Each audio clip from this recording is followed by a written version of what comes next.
Living wages, a reality for garment workers around the world.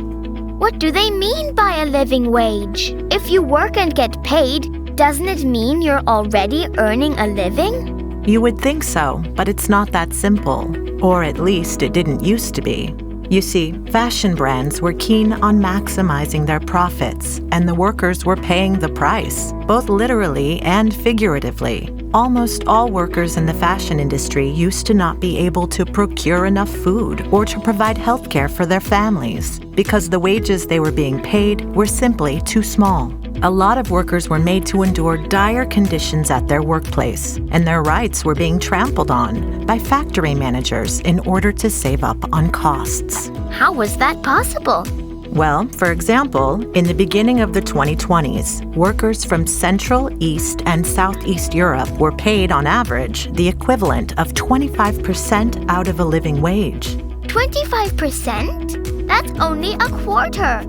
How is that fair? It's anything but fair, but that started to change about 12 years ago.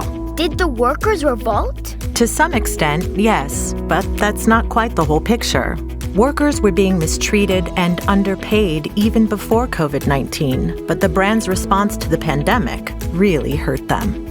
Workers began to speak out, to organize in unions, and to demand their rights. They needed allies in order to make big fashion brands and factories accountable for their actions. Several human rights organizations, unions, and journalists amplified workers' voices. I would know as I wrote a few articles on the issue.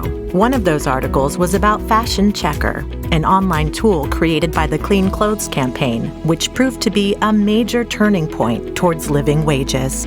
How did an online tool change things?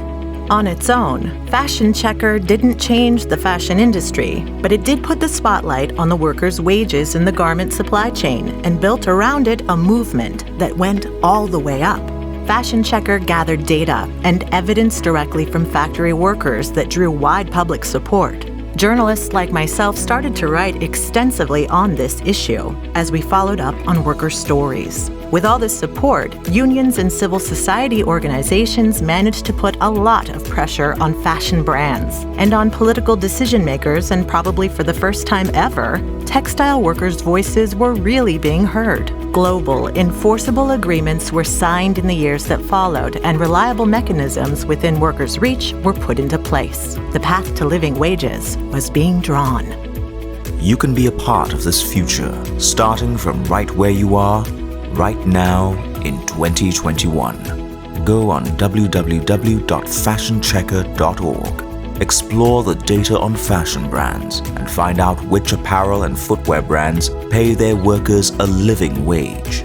Use the available resources to learn more about living wages, transparency, power dynamics, and gender in the garment industry.